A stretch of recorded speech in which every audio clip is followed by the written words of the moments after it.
Bigfoot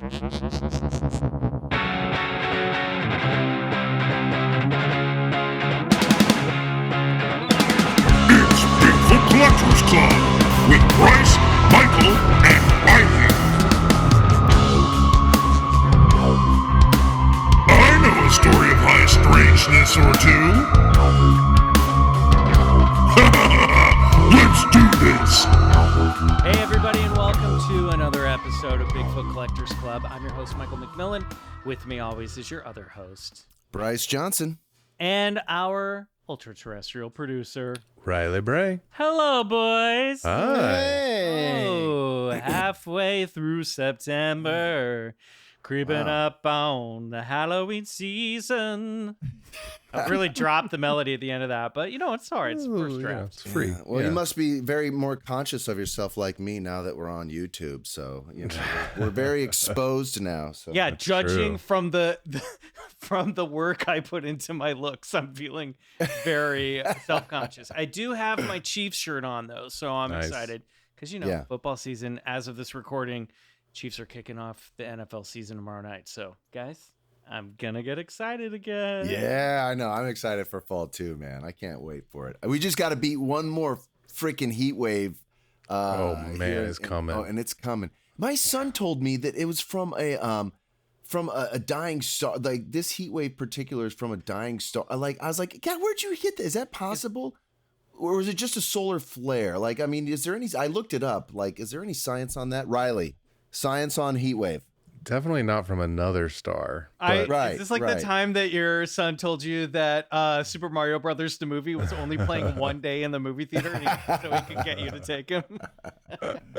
Maybe it is something like that. But man, it's going to reach 100. Solar flare? Maybe. Maybe I don't know. solar flare or something. Man, I thought Could solar flares were just like, giant EMPs. Yeah, it's. I maybe. think that's what I know it to be. More of that. Let's I don't you know think what? the Let's get your sun's son in hotter. here. Let's talk get to him your on the son mic. about his science. seriously. So what's the science behind this sun, son?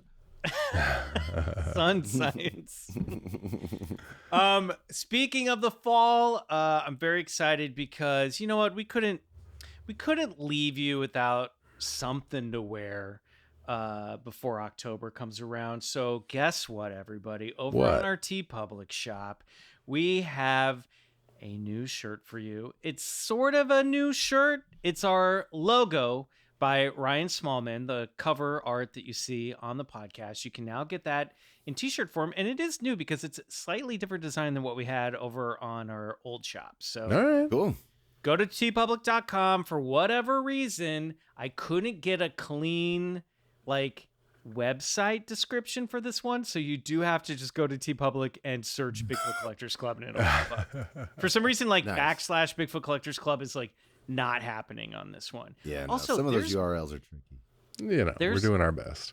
bootleg BCC shirts on TeePublic, and don't buy any of that stuff. Dude, I made people sure that be everyone bootlegging. knows- Let me tell you something. People be bootlegging. You'll know it's us because the shop is the Bigfoot Collectors Club official TeePublic shop. So Right. except I just found out on YouTube there's whole fan fictions of Expedition Bigfoot. People are pulling clips from ours and making their own Bigfoot shows. It's like, hey, you Really? can't do that. Yeah, it's it's kind of going a little crazy. Those dang footers. there was fan fiction of True Blood, but it was all which characters were having sex with other characters. Oh, that's so, awesome. Bryce, I approve of bet that. I bet you there's some deep fan fiction of you and Bigfoot getting it on in the woods. Oh my God. Bryce approaches the Sasquatch in a clearing. I didn't realize this was a kill nest. I thought it was a No sex wonder he's nest. scared. Boy, Okay, before we get into it, obviously we don't have a guest this week. This is just a Bigfoot Boys Clubhouse hang. Bryce has prepared some high strangeness for us this week, and I thought it would be a good idea to catch up on some of the latest BCC news. Yes. But before we get into that, Riley, why don't you nominate our 5-star Club Scout of the Week? This is someone who has gone over to Apple Podcasts and given us a 5-star review and said, hey guys, check this out. These are my boys. Check out the show. What do you got? Well, this is from Average Guy with some of the vowels removed. More. Love this podcast. more Owen Wilson, and more apple juice. Mama, Long live BCC. 5 stars. How do you like it? How do you like it? Hey, average guy. I'm not warmed up here. The thing is, it's apple sauce. It's not apple juice. Come on, man. You got to get with the program. Let's do it. That's just for you, buddy. Yeah, there you go. Also, I Owen, think get out of it's- here. I think it's average guy. He might be a little angry. Oh, AV Oh. Rage guy. Maybe it's AV that. He's mad Rage. at his audio video equipment. Yeah. Ooh, I Just love like it. all my teachers in elementary school who couldn't get the TV VCR combos. That's AV Rage guy for sure. You remember that? Yeah. They never knew how to work that stuff. All right, let's get into it. Let's kick off the show. Riley, get ready because it's time for some.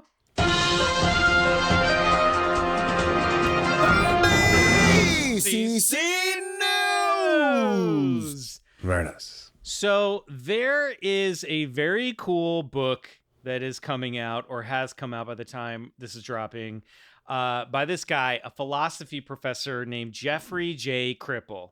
Oh, yeah, I And know this Jeffrey is- Cripple, yeah. Oh man, this book sounds rad. I pulled this article from The Guardian, and I'm going to kind of casually talk about it. But Cool. this is called Philosophy Professor Jeffrey J. Cripple Thinking about UFOs as some kind of extraterrestrial spaceship is naive. This stuff is fun, and this guy sounds like somebody that we desperately need to get on the show. So here's a little bit about Kripal. He's a professor of philosophy and religious thought at Rice University in Houston, Texas. He's the author of 10 books on the history of mysticism, psychology, and the paranormal. His latest, How to Think Impossibly, draws on a range of sources including Gnosticism, quantum physics, and English romantic philosophy to Whoa, attempt this a is the new guy. theory of mind and the imagination. I mean, like, A multidisciplinary approach here. whew, I love this stuff. So this is a one-on-one interview. I'll include a link in the show notes if people want to read it, but I just wanted to pull a couple quotes from this. They ask him about something that happened to him that kind of made him become a believer. They said, at the root of some of your understanding of imagination, which the book is all about, and your argument that current theories of the mind leave too much off the table, seems to be an experience that happened to you in Kolkata in November 1989. Can you describe what that involved? And Kripal says, I was working on my first book, Kali's Child, and I was very sick. I had some kind of flu or food poisoning.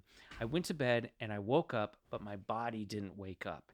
And some kind of strange energy came out of the room, or more probably came out of my body. I thought that the electrical circuits in the walls had somehow malfunctioned and I was being electrocuted. I had a classic out-of-body experience. And when I eventually got back into my body and woke up, it felt like something had been downloaded into me. Massive amounts of information, and I had no context for any of it. Wow. Lucky bastard. Yeah. I know. And they were like, so this kind of like shaped your idea of the phenomenon. Fu? Yeah, he knew how to fly a helicopter. So he says this is what they would have called Shakti in this tantric worldview. But I mean, Right. I'm the white guy from the U.S. and it was not part of my agency, as we say. So he kind of like this became the thing that turned him on to it. He's from Nebraska. He's from a German farming community.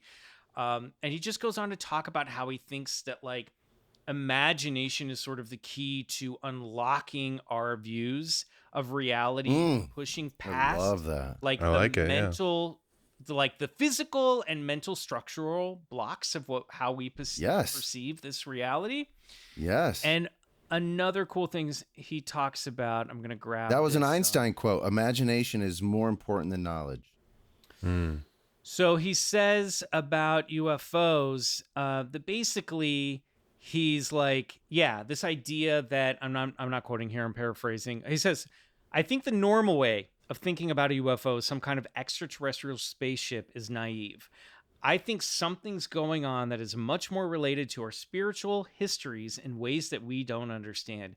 We interpret it in this technological way. It's a spaceship. It can't be, the world of the dead, God forbid. So he's thinking along the lines of shit that we've been talking about now on the show over the past 6.5, almost 7 years. Yeah, that's awesome. And, you know, this idea of like the aliens and the afterlife are all sort of the same thing, which I've got to read this book. Maybe we'll do this as a I would book love club to as a episode, book club. um, Yeah, I've before read some of his articles Yeah. and stuff before. I love his thinking.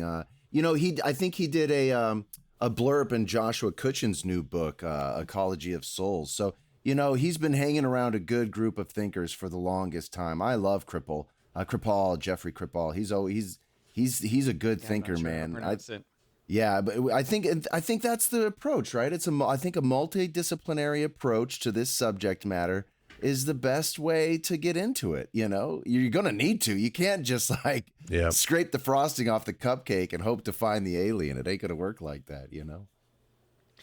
Yeah, and it's, you know, I listened to a pretty, oh gosh, I'm gonna have to look on my phone to find it. I was listening to Steve Berg. Hi, Steve. His podcast. Hi, Steve. Steve A few nights Berg. ago. If you're not listening to Steve Berg's He- Hi Strangeness, you should be.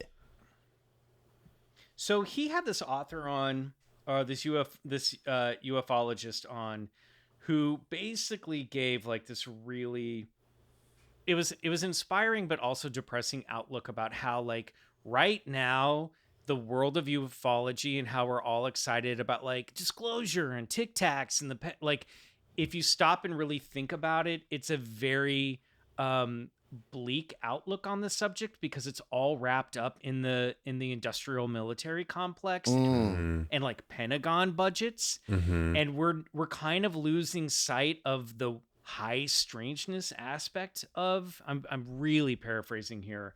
No, The high totally. I strangeness mean, aspect of it. This is from Michael Huntington. No, Richard. No, I think it was Michael Huntington.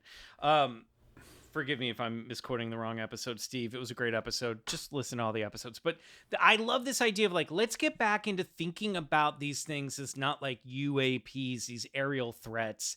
I understand that's why they get budgets to look at this stuff, but let's think about like, let's think outside the box here about these things. no, I for a totally. little Lou bit. Elizondo's new Inspiring book. about this topic. Lou Elizondo's new book is called Imminent, right? There's an imminent danger, right? They're hanging their hat on this idea that you know, we need to prepare ourselves for an upcoming threat or an invasion. You know, it's all they're reappropriating the UFO phenomena again, like you've pointed out so well in your history of the saucer, Michael. They're just pulling from another old playbook, man. Same old playbook, man. Same old players. So anyway, we got to check out that book. Yeah, we should read that. That sounds really cool. For sure. All right, moving on to some more terrestrial news. This is just a little blip that I thought was funny. The Ford Bronco is coming out with a new I don't want to say trim for the Ford Bronco. They're calling it the Sasquatch package. What? Okay. Oh, Yeah. I need that. I know. So the Ford Bronco, the Bronco Sport in Badlands trim with the Squatch package goes for about 44,500 USD. It just comes with a not bunch bad. of stuff. It's just like toggles and switches, a new 360 camera. It's just like an off-roading thing, but I love that they're calling it the Sasquatch package. That's And I don't- amazing. Watch is I hot. love that. Yeah. And I That don't is know if so they realize cool. how funny that name also is, but Look at this too. The Sasquatch 360 package. camera options for off-roading awareness. Maybe I feel like I'm totally not naive, Bryce, but you I'm have sure to they get must. this. I need this truck. You know, they must have. You have to wonder, like, did they take this idea from watching an Expedition Bigfoot? Like, Absolutely. we need a Get it in the Sasquatch production package. budget. Yeah. Hey, Ford Bronco, if you're listening, your spokesperson for the Sasquatch package is sitting right here. I That's the mean, it's truth. In come his on. tank It's top. here we go. Let's go. Let's do this. Let's Let's put it You know to what? work This in guy the field. behind- Just send us 3. We'll sort it out. Yeah. There you exactly. go. 3 Yeah. Broncos with the Sasquatch package, please. Yeah, we'll be good. Yeah. Yeah. Love it. Okay, so moving on to some real Bigfoot news. This passed our attention earlier this summer because we were so focused on high strangeness involving flying saucers. I love this one. It's just about a teen that saw a Bigfoot. That's Classic. And it's introducing us to some Bigfoot hunters that I want to know a little more about. So, unfortunately, this is from the New York Post. This is the only place that sometimes carries Sasquatch news. But this is called Terrified Teen Spots Bigfoot with Glowing Eyes in Louisiana Forest. Calls 911 for rescue. Oh, wow. Oh, wow. Really? Yeah, back in July. A group of terrified teenagers called police in a panic after they claimed they ran into a growling, Bigfoot-like creature with glowing eyes, officials said. The recent high school graduates from Houma in southern Louisiana were camping in Kisatchie National Forest, about 100 miles northwest of Baton Rouge, when they reported the chilling encounter last week, according to the Natchitoches Parish Sheriff's Office. They recalled seeing a large animal that resembled Bigfoot shortly after they set up camp about 1.5 miles off of Backbone Trail in southern Natchitoches Parish, according to police. Around, I'm sure I'm butchering that, I'm sorry everybody, at 9:20 p.m. on June 28th, one member of the group, who were all 17 and 18 years old, called 911 after reportedly they heard a growl and saw what appeared to be an animal that had glowing eyes and stood about 5 feet tall, the sheriff's office said. Deputies responded to the scene and walked to the campsite, vigilant for any mythological creatures. They followed the sound of their whistles to the campsite and found the teens frightened but unharmed. So I love this. The sheriffs come out immediately to check it out. Yeah. This is like an old school 1970s Bigfoot encounter, I feel like. Yeah. Dude. Yeah. So they were safely escorted out of the forest by the deputies. Despite a thorough investigation, deputies were unable to locate any suspicious activity involving a growl with glowing eyes and standing 5 feet tall. They congratulated the teens on their graduation and wished them good luck in their futures. However, this is not the first Bigfoot sighting in Kisatchie National Forest. Here we go. Two self-proclaimed Bigfoot researchers who only provided their names as Texlaw and Claude to avoid ridicule. Wait, those are the names they picked to avoid ridicule? Yes, Okay. that's what Texlaw and Claw. Texlaw and Claude. I'm really excited about Texlaw and Claude. Claimed in 2019 they had visual and audio evidence of the cryptid's existence in the dense 600,000-acre woods. The pair left, maybe it was just Winnie the Pooh. Maybe because it's 600,000 acres instead of 100 acres, he's just a lot bigger. Maybe that's what they're seeing. Right. Come on, Yeah, that's right. Yeah. The pair left camouflage cameras and audio devices in trees to record hours of footage and recordings, including loud howls they later studied and analyzed. They also claimed to have seen footprints and signs of Bigfoot markings such as twisted tree limbs. It is what it is. If you choose to believe, that's great. If you choose not to believe, that's great too, said Texlaw. I mean, you got to hand it to him. He's got a pretty good attitude about it. Good old Texlaw. Yeah. Tells it like it is. Real straight shooter. Yeah, So, straight Bryce, shooter Texlaw.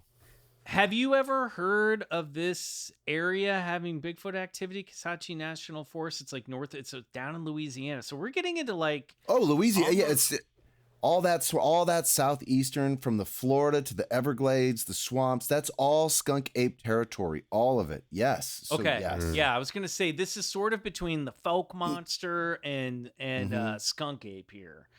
For so sure. I found another article. So Smaller, apparently the 5-foot tracks, the 5-foot tracks. I mean, that could also be like a little or younger juvenile one. Bigfoot. Yeah, another juvenile. Yeah. You know what it is? It's a teen Bigfoot just wanting to hang out with other teens. He just graduated. I want to smoke some pot Yeah. and some beer. All right. Let me hit that, buddy. It's a Sasquatch. Did you hear that? Pixar, Sounded like somebody said, "Let me hit that." this is a Pixar movie, But then when the Sasquatch tries to say "past that J," he just growls and he scares the kids. And Right. Yeah. Right. That's right. the conflict of the movie. Right. Sure. Happens more than May have once. also To go to college. been a bear, right? Maybe. But do bears' eyes glow? No, I mean Do they have that reflective thing, Bryce? that tapetum lucidum. You always know the word for bears, that. There it yeah, is. tapetum lucidum. Yeah, I don't know if bears do. Let me look it up real quick. Do bears So there's while you're looking for that, tapetum I found lucidum? I found another article about Texlaw and Claude from the towntalk.com. Yes, they do. And it talks about Could have been a bear. could have been Just a bear. saying. Wait, are bears in Louisiana? Google that. Okay. And say it as you type it again. Yes. Oh, yeah. How loud is your talking? Are bears in Louisiana? That's how we know you're Googling. And Exactly. the Louisiana black bear. Okay. Could have been a black Official bear. state mammal, too. Just It's saying. the official state mammal. Yeah. Well, there you go. go. Okay. Fair enough. We don't right. have enough evidence. However, here's the thing. So in this other article that I found in Kisatchie National Forest, Texla and Claude, they are tearing up this place. They're finding X's on the ground made with sticks. They're finding massive tree structures down there. Damn. So they're recording this stuff, and they really believe that there's a Bigfoot out in this national forest. And here we go. Claude became interested in researching Bigfoot while he was at the Jedediah Smith State Park in Northern California. Okay, so not Kisatchie, but still. While sleeping in his vehicle, he could smell one that was trying to get to look in through a dark window. It was the stench that permeated the vehicle that woke him. It smelled like 50 gallons of stale urine and an old pile of wet dogs, said Claude. This is about the most rank order you can imagine. So there you go. That's Claude's Bigfoot origin story. Wow. I love it. Hey, I'm on your I wanna go side. out Just on to the let woods you with know, these guys. Texla and Claude, I'm on your side. They're probably like, Bryce, come on, man. You're poo-pooing our Bigfoot here? No, just because Not there's at all. bears with the... Not at all. I love this. I actually love this account, yeah. Louisiana. Somebody needs to get these guys a show. Yeah. Texla and Claude, Bigfoot sheriff or whatever would just be a great. That's it. Texla and Claude, Bigfoot police. Yeah, Bigfoot police. There we go. There you That's go. it. They're out to arrest Bigfoot. And then I do think that we need to have this. I do think we should develop the story about the teen Bigfoot who just wants to go to college. That's a no. Yeah. That Yeah, is yeah. a Oh, God, family- right. that is Totally. come on. Big man on campus. And he's There a you go. big thinker, but all Big he man ever on says is, campus. Yeah. It could be sponsored by Manscaped, too, because you know he's got to shave off all that hair. Oh yeah. They didn't pay for this Where you at, episode. man? Where you at, Manscaped? Come back. Yeah. Where are you? Yeah. We miss you. Well, speaking of commercials, we're going to take a quick break. When we come back, Bryce is going to have some high strangeness for us. Ooh. Let's do it.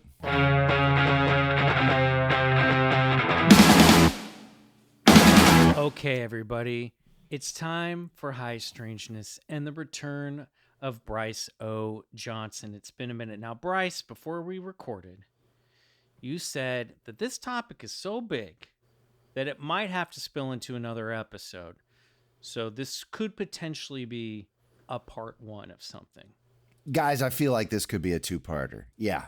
But, I just don't know when that second part is going to happen. Much like the Tom Fair DeLonge enough. versus Stephen Greer UFO wrestling match. But that's okay. That's okay. Yeah, it's great. We'll get to it in time. What Yeah, is this? What have you brought in for us? Okay. That's Well, let me really tell you. captured your soul. I was thinking about the talk that we recorded for our second annual Anomicon, right? On the topic of seeing believing, right? And it got me thinking more about our past memories and experiences.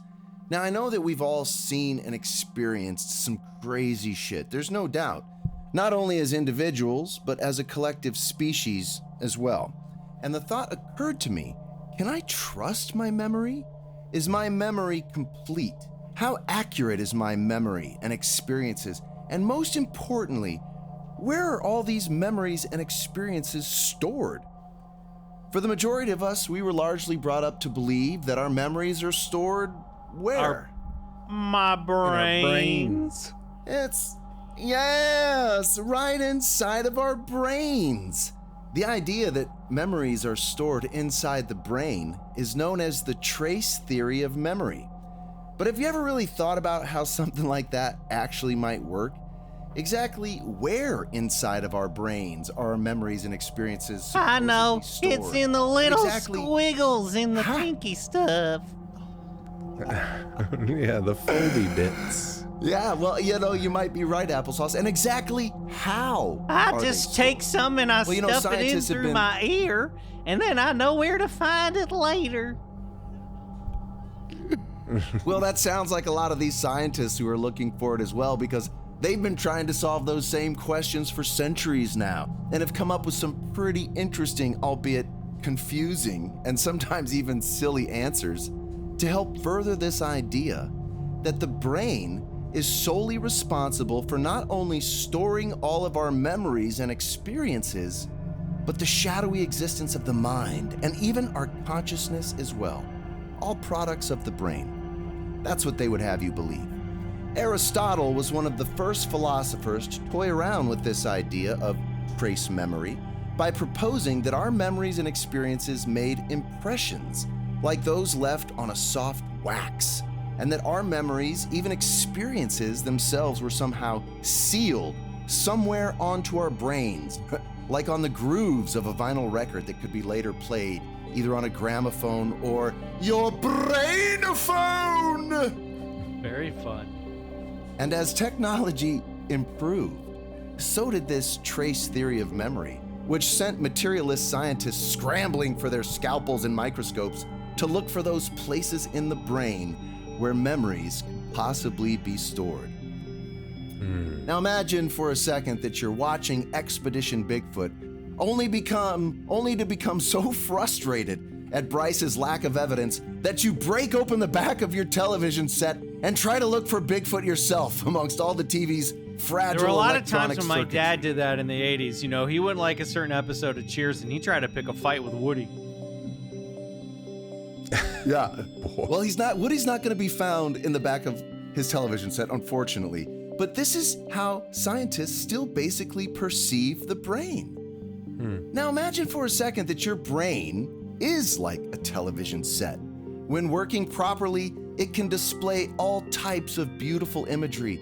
And as lovely and as amazing as your television is, it still receives its signal from somewhere else.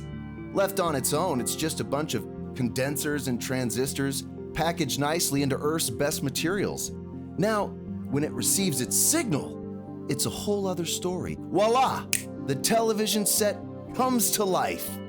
I and other non-materialists posit that the brain acts like a TV in much the same way, and that it's really just a very fragile and complex receiving system, and that it receives its information, whether that be memories, experiences, individual or collective, or even consciousness itself, from a signal or source somewhere outside of the brain. Crazy, I know. But what's crazy to me is that the majority of the scientific community still feels that our memories are somehow trapped and stored inside of our brain. No one sounds more sane than the person who holds his finger in the air and says, "What's crazy to me?"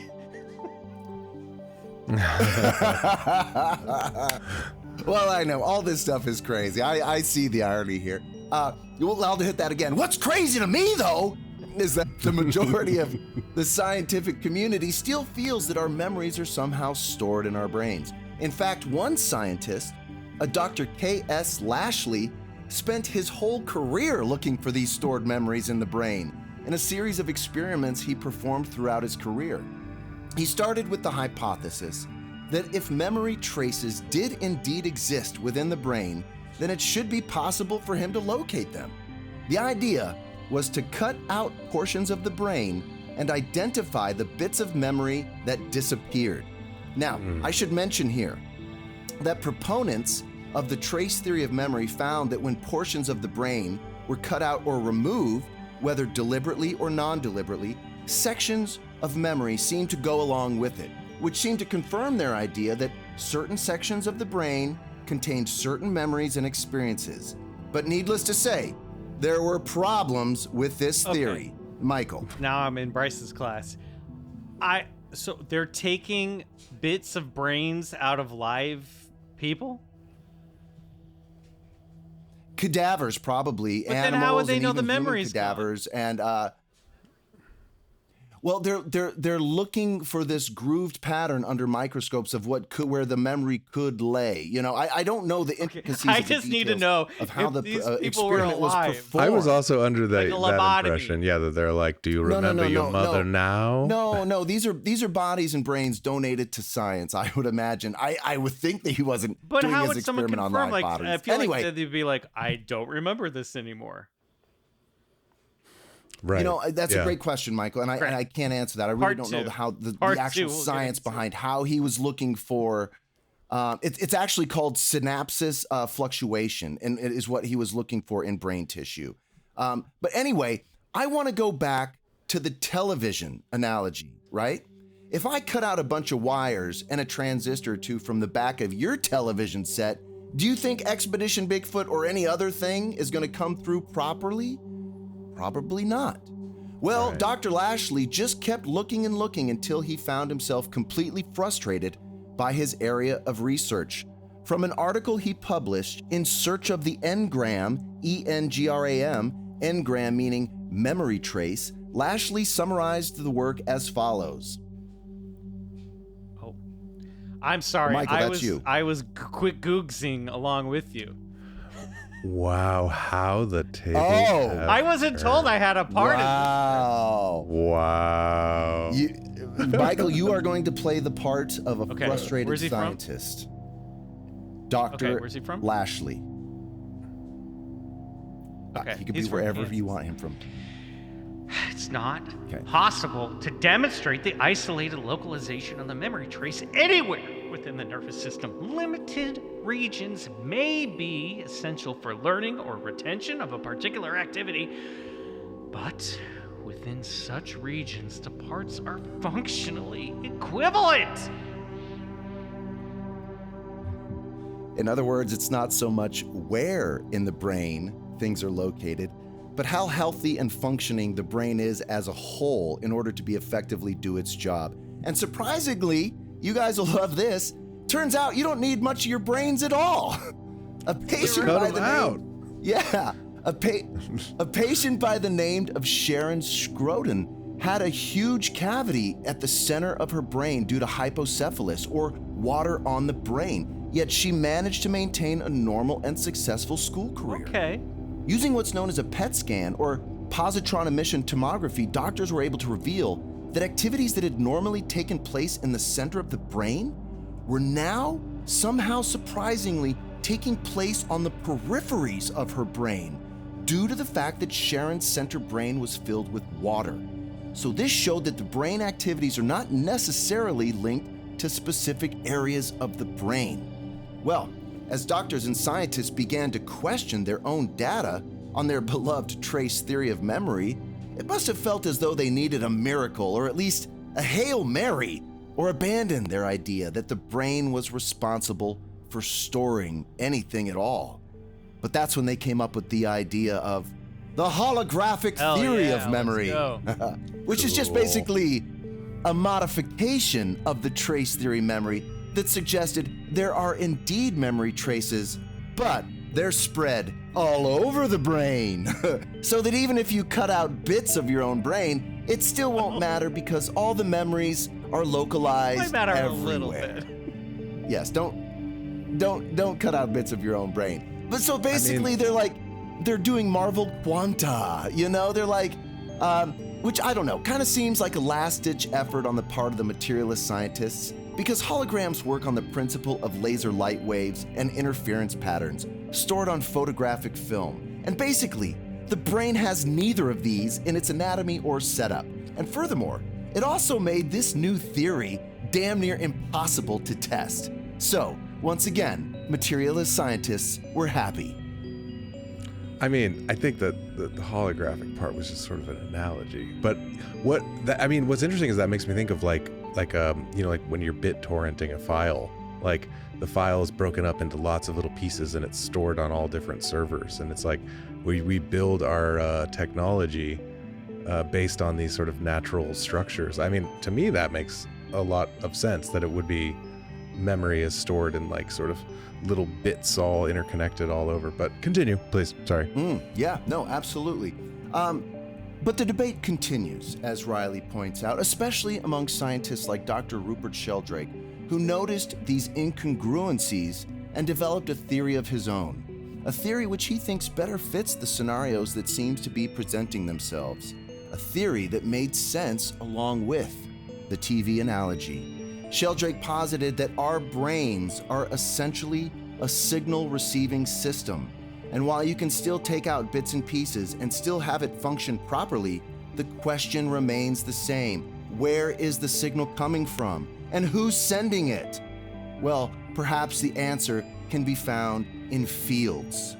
Yes, fields. In today's cutting-edge science, scientists abound will tell you that everything in our universe exists within the wonderful world of fields. Quantum fields, fields of matter, fields of force, and all of these fields interact gravitationally, it's presumed. The gravitational field is not considered a quantum field until available theory of quantum gravity is established. But yeah, it's all fields, baby! Yeah! Fields! Well, Sheldrake came up with his hypothesis of formative causation. Now, according to his theory, the development of form in living creatures is governed by a morphogenetic field.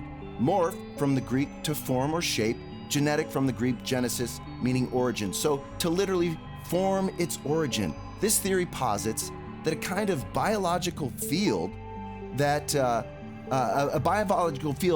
by a process called morphic resonance can be tuned into by other members of the same species, and so influence their development, and goes on to predict that as animals of a given species learn a new pattern of behavior, other similar animals will subsequently tend to learn the same thing more readily all over the world.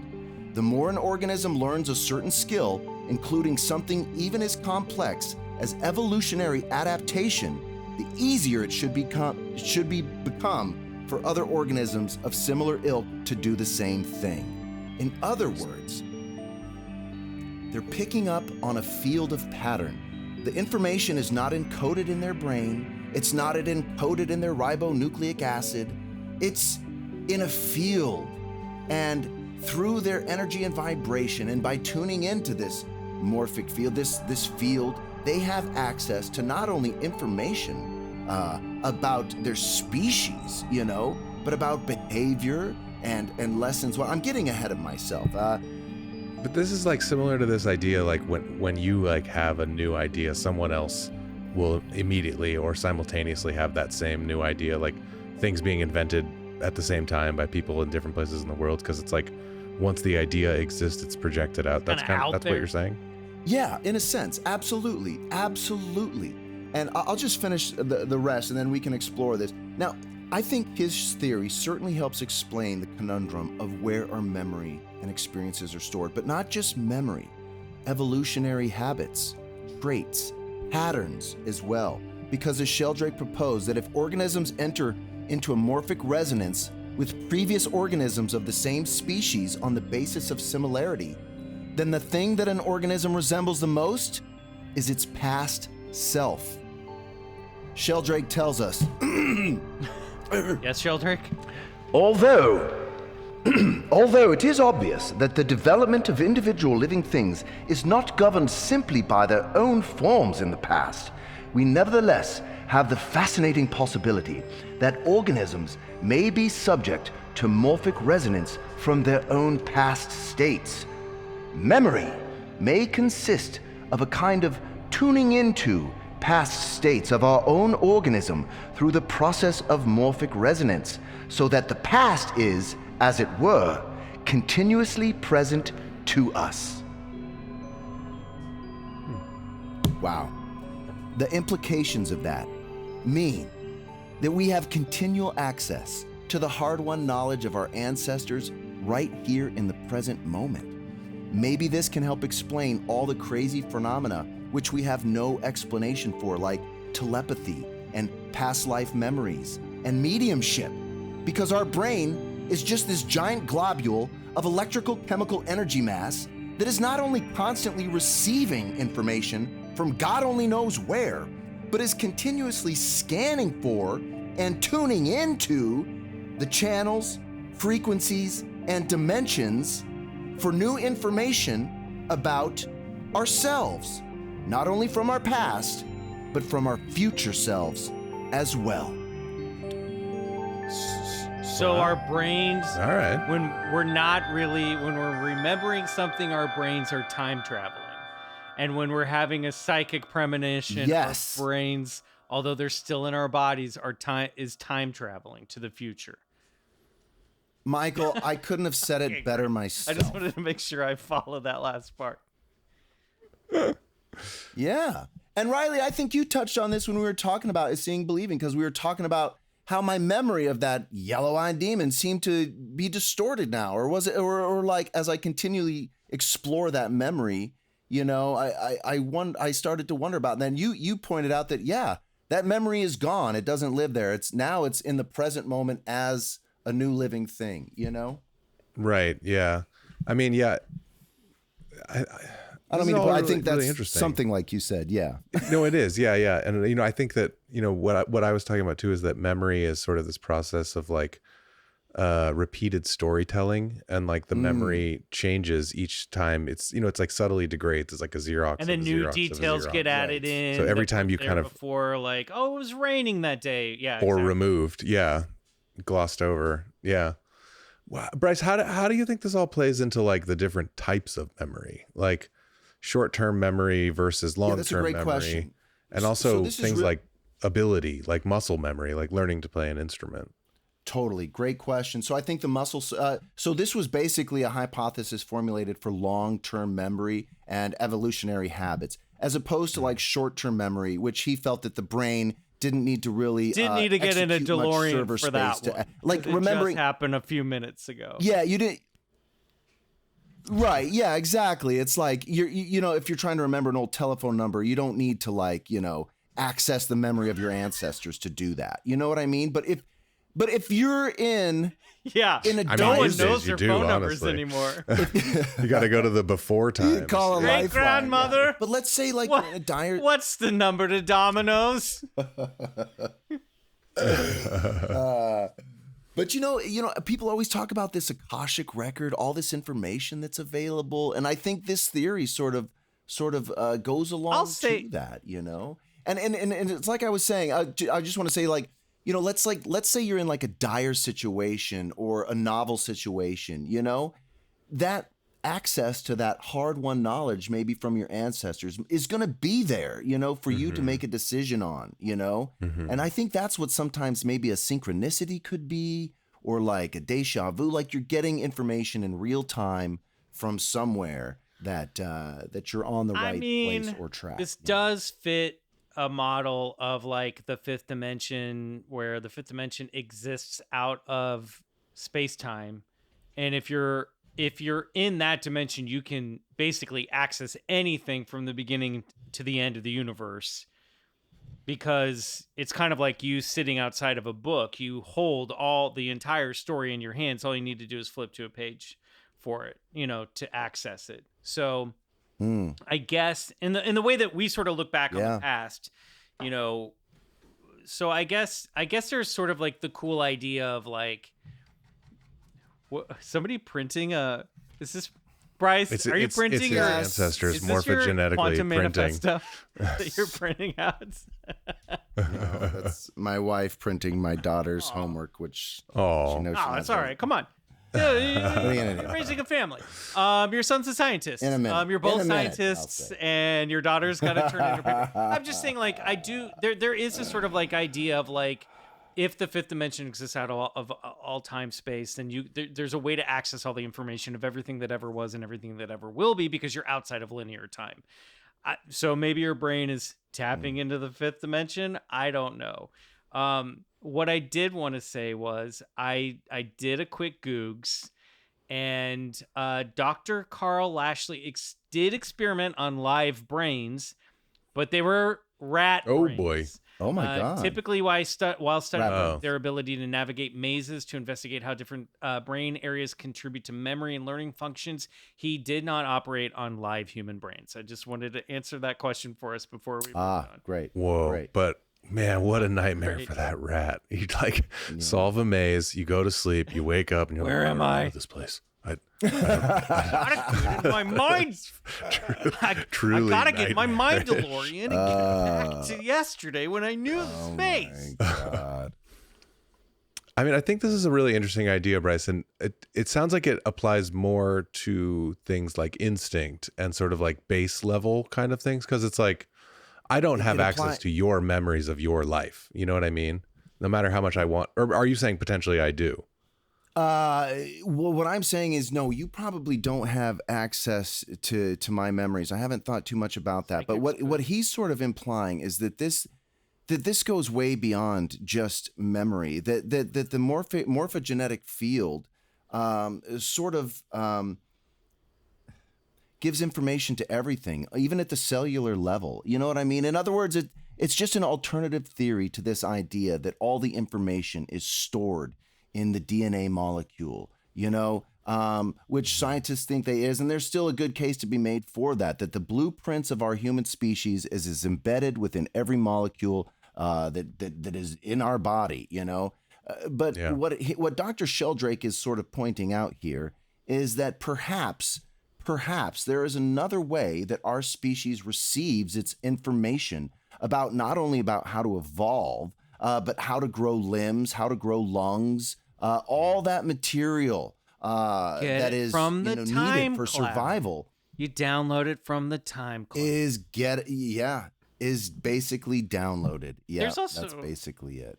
I mean, is the mystic double helix structure that is a code that makes us is that not mystical enough? Nope, not good enough. that tells us how to grow legs. It's got morphogenetic field as well. I know. I only mentioned that because they did go looking for stored memories and stuff on DNA and RNA as well. Well, that's a whole other thing. That's a whole other field of endeavor as well. They are constantly looking for, how this brain structures as a computer, as a storage facility. So many people think that it's the computer and the software all in one. And what we're finding out now that hey, this thing's a computer, and as fancy as it is, you still need a fucking software programmer. You know what I mean? Right. I think that's the really, really interesting point that you're touching on, because it's especially now as we're, getting into unlocking consciousness and sort of moving towards creating a conscious being, which may be the end of us all. Genetic splicing, AI. The idea of is consciousness entirely projected from the brain, or is the brain both a receiver and a producer? Does there need to be some sort of outside? Yeah, this is the question. That's the question of the ages. That's the high thing on, juice that Bryce you're tapping into here, right? That's because that's what I'm after. Yes, so. That's what I'm always circling around. Is consciousness produced by the brain, or is it consciousness? See, I'm that always produces the brain? if I'm gonna get weird about it, I think consciousness might be seeping in from the fifth dimension, and that might be where we actually are. Yeah, and we're just running around in meat avatars here in this reality. And and speaking of the meat avatars, it opens up that next fundamental brain body question, where it's can we have disembodied consciousness, or does it need a physical body in order to have that initial spark? Do I need the sensory physical input of my hand and my eyes and a things device like that, through which to interact with the physical world, because we need to pick up, you need to be able to do it to move things around in the third dimension. That's right. On this world, in this earth, on this plane, we need that physical structure, our body. Think of it like a pilot to his airplane. The airplane has all these dials and instruments, and boy, it flies. But when it's on the tarmac and without the pilot, it's just sitting there, sleep time, right? But when the pilot gets back in, it's fucking time to go, baby. But it's still under the influence of all, nature's laws, So I think it's something like this. I really do. I tend to think so too. That I don't know. I mean, consciousness does seem like this black box that we just can't quite crack, and it is because we're fundamentally missing something. I don't think it's just a computing power or networking problem. I think there's some intangible thing that's beyond us, just hooking up computers. There's something you will more not there. find it by cutting and cutting and cutting. No material, no matter how small or finite, will ever get you down to the point where you've found the base structure of all material, the prima facie. It doesn't exist On a very space biological point, I also think that we don't store all of our memories in our brain. There's a lot of like you mentioned, Riley, there's muscle memory. You remember how to do things instinctively. But I don't know. Have you ever gotten a massage? This has happened to me. And they were rubbing my arm, and suddenly I started remembering something sad in my life. and I got emotional. You know, we carry tension and memories in different parts of our body. And when they're literally massaged, they come flooding back to you. And they might have, I think there's, especially with trauma, you know, there's ways to forget shit, but it stays in certain places in your body. My stuff wasn't necessarily traumatic. Right. It was just sort of a sad memory. And I was like, oh my God, that's so weird that when she like rubbed my tricep and my forearm, suddenly I started remembering something that had nothing to do with what was happening in that moment. You know, so I think our body stores memories. Yeah, in I can weird ways. I can speak on that a little. Well, I can speak on that a little bit too, because they were definitely interested in that as a theory as well. And so what they started to do was poke snails with a needle, and because snails have these, because snails have these really big nerve sensors, and so they would poke them in the same place, and then eventually. And you know, the snail would go into its little shell, but eventually it would stop going into its shell because it realized that it wasn't going to harm them. It was just now the new novel form was just sort of an annoyance, and they stopped going into the shell. In other words, they had habituated.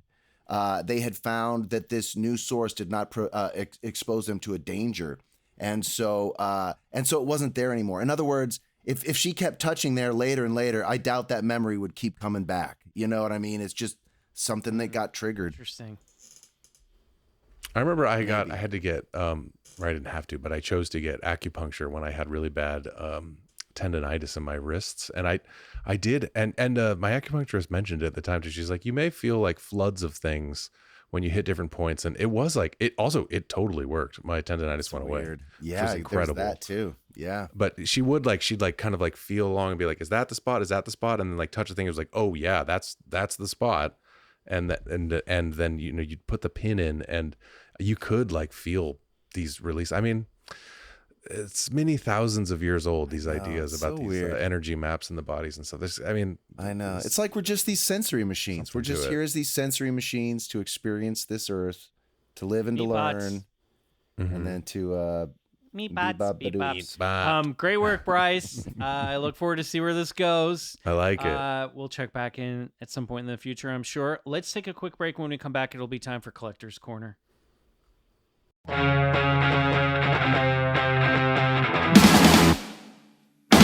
Ooh, and we're back for a very sweaty episode of Bigfoot Collectors Club. Be careful, everyone, if you're watching this on YouTube. Bryce might take that shirt off, so you never know. Talked about how hot he was a second ago. We need more views for that. Before we, fair enough, head over to Collector's Corner, let's thank some Club Scouts who have recently joined us over on BCC The Other Side. It's time for Patreon shout-outs. Phaser. Thank you. William Nolan. Thanks, William. Megan. Thank you, Megan. Don Fuller. Thanks, Dawn. Jess. Thanks, Jess. And Cassidy Morgan, our Thank favorite you, name of Cassidy. the week. Great name. Phaser Awesome. might also be our favorite name Could of have the week. been I forgot to Phaser. nominate one. You know, sounds like a trekker. Join us over at patreon.com/Bigfoot Collectors Club, where you unlock total access to BCC with 3 bonus episodes every month, access to the entire exclusive episode archives instantly. You get access to the BCC Discord and much more. Upgrade to the Cosmeteer membership to unlock 3 music tracks from super producer Riley every month, and ad-free episodes like the one you're listening to right now. So get over there, join, make some friends. People, What are you doing? friends on the Patreon? Get over there. Get over there. We're Just over there all the time. Don't join through the app. Join on the Don't website. join through the app. Don't Come to give the website. Apple your extra money. No. Don't do that. Not through the app. On the website. But then use it after. Yeah. Feel free. Okay. It is Collector's Corner time. This is what we're watching, consuming, collecting, thinking about. I realized last week that I forgot to mention that I had seen Alien Romulus, and I was surprised if you'd seen it yet, Riley. I saw it, yeah. Not yet. No Okay. spoilers. I loved it. It was great. it. I'll say that much. We've gotten a lot of, speaking of the Patreon, a lot of people have been mentioning James Tynion III, who's a comic book writer who wrote the Department of Truth graphic novels. Oh, yeah, and, Project Blue Book. I've been I heard that's finally great. getting around to reading some of this stuff this summer, and it's great. It's really fun. Project Blue Book Volume 1 is basically just him and Michael Avon Oeming retelling the Betty and Barney Hill abduction story, and it's really well crafted. It's really well paced. So I highly recommend. It's very straightforward and simple. And then the Department of Truth, without giving too much away, is basically like plays on the idea that belief systems can shape and change reality, which is very, very cool. That reality is malleable. Cool. So highly Love recommend that. those. I'm looking forward to reading more of Department of Truth. Also, just a quick plug, come over to my eBay shop, Micamax 7. I haven't officially named it yet. When I do, I will let you know. But I've got more and more Club Scouts coming by. I'm opening my vaults and unloading my collection, and it's great. I'm making friends over there. I'm doing doodles of cryptids. I'm sending Bigfoot stickers, Bigfoot Collectors Club stickers. I am literally having a blast. So head over there, ebay.com/user/Micamax7, and I'll put a link in the show notes. You're What do never you got, gonna Bryce? rename it. That's what it's that. called. I will. Yeah, Micamax 7's great. Micamax 7. It's Micamax great. 7. I still think I'm going to go with Mothman's Midnight Market, but I just haven't had the time to get it all set Triple up M. yet. I That's wanna good. Hey, load those are all both that good names. Yeah. Well, you know what I'm plugging. It's Expedition Bigfoot, and it's on Wednesday nights on Discovery Channel at 10 p.m.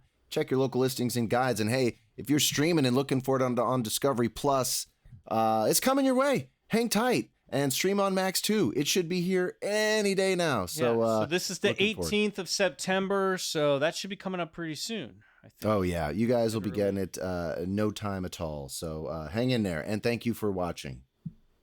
Right on. Mine's kind of a random one, but I recently did some VFX for a music video for a band called Low Flying Hawks, and the song is called Out for Blood.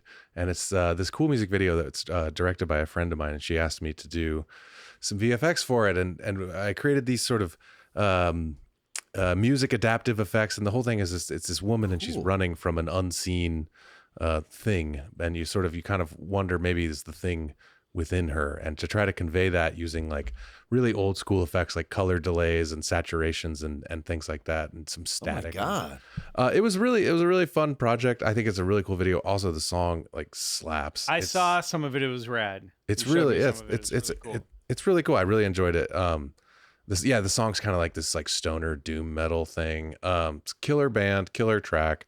Low Flying Hawks, Out for Blood. I worked on it. I think it's cool. Check it out. I'm gonna look that up right now. It's on YouTube. Yeah, it's on YouTube. Hey, The places. Go get it. Yeah. All right, everybody. We're going to cross over to the other side to discuss some very, very creepy entities lurking in America's national parks. If we don't see you over there, we will see you back here next Wednesday for an all-new episode of Bigfoot Collectors Club. Until then, good night. And go get regressed. You get regressed where the memories No, he mentioned that. There was a problem with regression. That was in there. That was in